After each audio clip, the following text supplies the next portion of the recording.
If she's over 30, she's not looking to play house. She doesn't have time to waste, and she's not dating without purpose. She's looking for stability. So if you're still into games, play them somewhere else.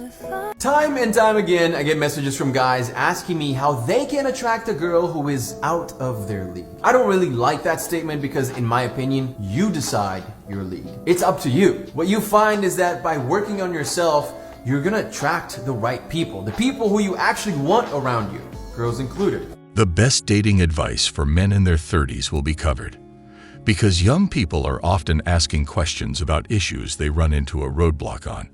I made a video a week or two ago about the best dating advice for guys in their 20s. The very finest dating advice for those in their 30s will come first. You only have two alternatives after you reach your 30s, I suppose, so I should probably start there. You can carry on doing what you're doing while you're in your 20s, which is essentially avoiding long-term relationships and dating while at the very least becoming aware of yourself and tapping into your intuition. Putting it into words, create your own job, business, or whatever it is you want it to do, after deciding what you want to do with your life. It typically occurs while men are in their 30s, though it can occasionally occur when they are in their late 20s. They begin to consider retiring, getting married, starting a family, and other such activities. Consequently, you have two options at this point. Therefore, I'm going to give you the best advice I can base on my experience and the people I've taught, as well as what you can do to make. When dating women, you should always be in your 30s. The first thing you need to comprehend is how women change as they age. Many males don't understand this until later in life, but as women age, they begin to understand that their window of opportunity to reproduce is steadily but surely shrinking. Women are well aware of the fact that an egg is lost each month, which means they have one less egg available to use for conception. The feminine imperative too. In nature, reproduction occurs.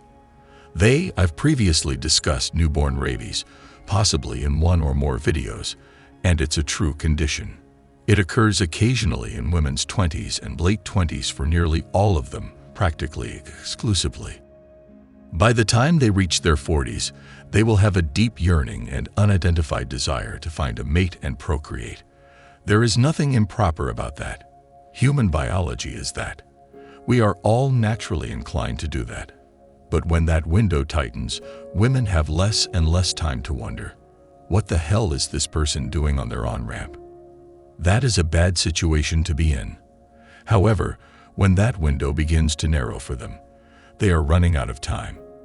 And they are aware of that because, when each month ends, they are aware that an egg lays and another period has passed. Typically, when women reach their late 30s, there is a very significant chance of a high-risk pregnancy in your 40s. That implies that they might experience additional difficulties. They may produce children who are autistic, have developmental disabilities, or have other issues. They start to realize, wow, I did that when I was 20. Some of them are putting in a lot of effort to build their careers. Some of them are very terrible. For some of them, the carousel is right there. I'm aware that many men have examined these issues from numerous aspects. We'll disregard that. But the reality is that by the time women reach their 30s, they have to understand that they need to procreate and have young bunnies. How do you people deal with that then? How do you behave? We're going to take another big large red pill today to increase our awareness of the reproductive imperative. Let's talk about the kinds of things I've heard, experienced, seen, or any combination of those things. Women will go to any lengths to control you. The first thing you should know is, let's just take care of that. Let's explore that avenue for a while. They will react and act in a way that will help them achieve their intended outcome for you, sir. You are also telling yourself, don't say that. Women differ from one another. They don't act that way. And I'm sure some of you women will leave comments. Feel free to participate in the discourse by leaving a comment below. But it's accurate. The other day I received a call from someone saying that a guy was speaking to me. He was talking to his fiancée, who is also 35, about his future goals and what he intended to accomplish with his life. He then began to discuss his relationship, questioning whether it was the appropriate move. She desired to be married and start a family. And a noteworthy event had a place, bringing this to light so that you guys can fully grasp what I'm referring to. There was a lot of conflict during the relationship's first 6 months. There was a dispute. The going wasn't quite smooth. It wasn't. Everything was great. When you first start dating someone, the honeymoon period typically lasts for a good while. But let's just say that for him it was a lot of rough waves. Then, when he revealed that he had or had been successful in securing 1 to 3 excellent positions with excellent compensation in North America. Living on the other side of the pond, he was residing somewhere, but I won't tell where. And for him and his partner, this would have represented a positive upgrade in living. Their income flow, tax brackets, and every aspect of their lives would have been considerably better. There is a purpose behind why so many people relocate to North America. The knowledgeable will comprehend it. Those who haven't will just say, "Yay, America." I'm stuck here, but we can discuss that another time.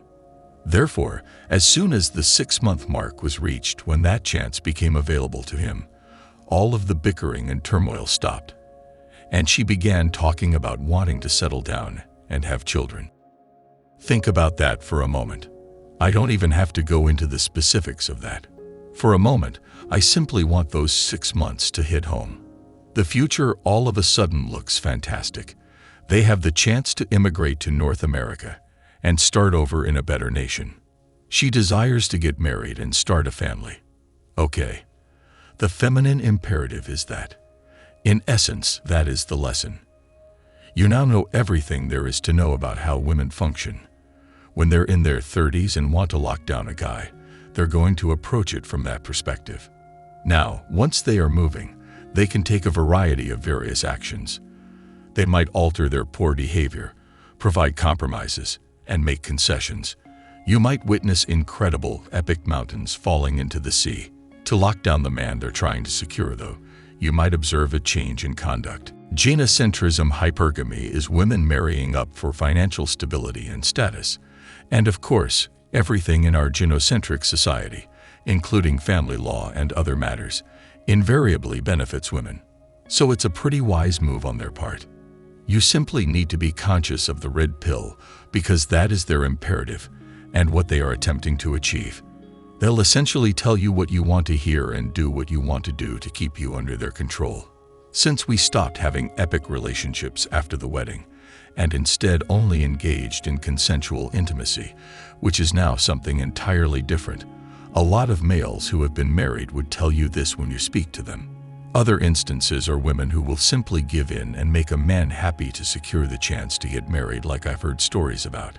When I go out with single mothers who are all divorced, I meet a lot of women my age. As they begin to tell you their story, including why they got married and how they got divorced, you start to hear sound bites along these lines. And the typical response is along the lines of, "I just felt like I found the right guy, and I wanted to settle down and have kids."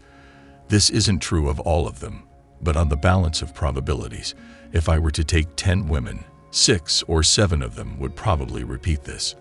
Chris Rock frequently performs a hilarious stand-up routine. I believe it's in his Never Scared stand-up special. And he continues, "Guys, the number one reason women are angry with you, the reason your lady is angry with you, is because you weren't her first choice. And because everyone in the audience knows it's true, laughing breaks out throughout the room. Every time you hear a crowd laughed out loud at stand-up comedy, it's because the story being presented contains a great deal of truth.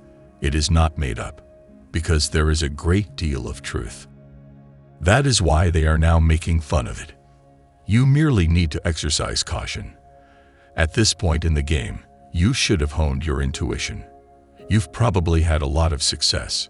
Maybe you've saved up $50,000 to $100,000 or purchased your first home. Put some money aside for your plans, the things you want to construct, and the places you want to go. So you pay close attention to the behavior of the ladies you are dating or considering a relationship with.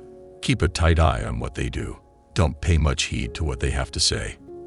Additionally, you must constantly keep your eyes and ears open to the feminine imperative's underlying truth, which is the baby rabies. The majority of women in the dating pool are also interested in having children. Avoid ladies who have children if you don't have any. Just stick to single ladies without kids if you're a single man without children from a previous relationship, so you can carry on with your life as you are in your 20s. If you want to start a family, you might want to think about settling down, but keep the possibility of the story in mind. All of this programming has been instilled in you throughout your life to settle down, have children, do the right thing, and be a man by society, your family, religion, and friends. Choose wisely if you're going to do that. All I'm saying is, choose wisely. I swear, nothing else in the world can quickly derail your life, more quickly than choosing poorly and finding the wrong spouse. Guys, pay attention. Listen carefully. Make sure you choose the appropriate one. Avoid simply settling down. Don't be her backup or fallback option. Avoid choosing the wrong actress who is up for an Oscar nomination and will win the prize.